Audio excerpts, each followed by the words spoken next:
Halo teman-teman, kali ini saya akan share galbay atau gagal bayar di aplikasi Akulaku sudah selama 2 bulan dan developer sudah datang ke rumah. Nah, itu bagaimana solusi menghadapinya. Video kali ini saya buat khusus buat teman-teman yang sekarang bingung menghadapi developer agar bisa nantinya terbebas dari yang namanya pinjaman online debt collector. Maka dari itu simak video ini sampai habis ya.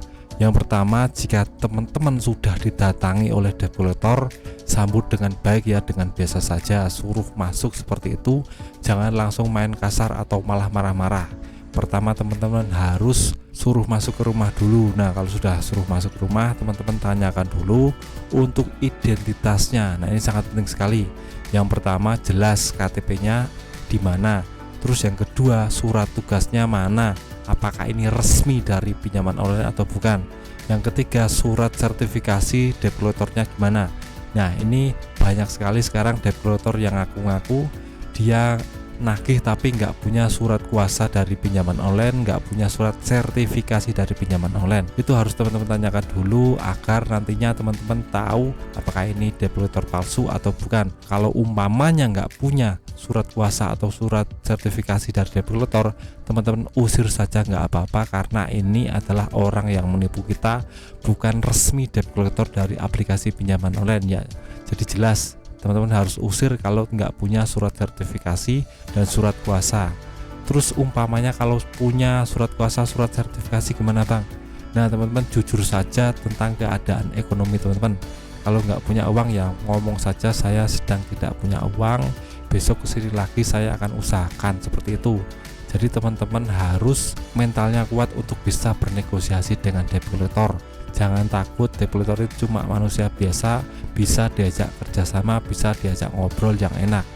Nah, tapi umpamanya debt collector berkata kasar atau melakukan tindakan yang di luar batas, misalnya memukul atau yang lainnya, itu teman-teman bisa langsung saja untuk laporkan itu ke Pak RT setempat, tetangga, ataupun OJK bisa. Atau malah kalau yang paling penting teman-teman coba saja untuk lapor ke polisi, divisum saja, karena debt collector itu melakukan tindakan yang kurang wajar, tindakan yang mengganggu teman-teman, jadi itu sangat meresahkan sekali. Nah, teman-teman harus punya mental yang kuat untuk menghadapi debt collector, jangan pernah takut. Teman-teman harus punya pengetahuan tentang pinjaman online, tentang hutang piutang. Hutang piutang itu sifatnya cuma perdata ya teman, jadi tidak akan masuk ke wilayah pidana. Jadi umpamanya debt collector mengancam nanti saya akan bawa polisi ke sini atau yang lainnya, teman-teman coba saja untuk tantang lagi saja. Silahkan bawa datang polisi, saya tidak punya uang, terserah mau ngapain, yang jelas saya sekarang polisi tidak punya uang, seperti itu. Nanti debt collector akan berpikir ulang untuk menagih teman-teman karena teman-teman sudah jujur kalau nggak punya uang. Dan yang paling penting teman-teman harus punya mental untuk berbicara dengan debt collector. Ini sangat penting sekali ya teman. Kalau teman-teman kalah berbicara, nanti jatuhnya teman-teman akan menuruti debt collector dan nantinya teman-teman akan bayar pinjaman online. Itu bisa teman-teman lakukan agar teman-teman terbebas dari yang namanya pinjaman online debt collector.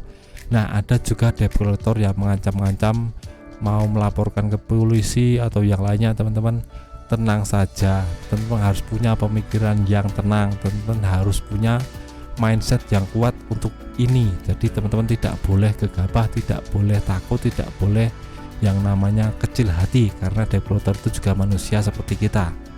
Dan yang paling penting teman-teman, kalau sudah berhadapan dengan debt collector, teman-teman coba untuk dicuekin saja, jangan terlalu dipikirkan ya teman, karena masalah pinjaman online ini tergantung dari mindset teman-teman. Kalau teman-teman terus memikirkannya utang itu, maka teman-teman bisa stres sendiri, tidak fokus dalam bekerja.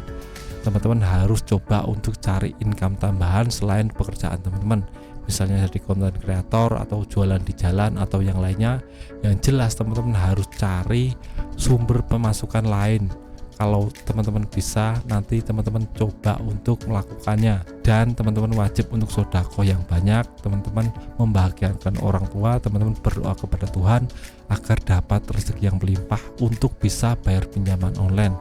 Nah, teman-teman harus tahu kalau sedekah itu bisa membawa rezeki yang tidak terduga, menolak balak dan lain-lain, itu banyak sekali faedahnya. Dan yang wajib teman-teman tahu, untuk membahagiakan orang tua itu juga punya khasiat yang banyak sekali buat kita. Jadi jangan pernah terlantarkan orang tua, itu adalah sumber rezeki kita ya teman. Nah itu saja cara saya untuk menghadapi debt collector. Jika teman-teman terbantu dengan video ini, bisa tolong share ke teman-teman yang lain yang sekarang stres menghadapi debt collector. Teman-teman harus tenangkan orangnya, ubah mindsetnya, jangan pernah takut sama debt collector. Nah itu saja dari saya, semoga bermanfaat, tetap semangat kehidupannya lebih baik.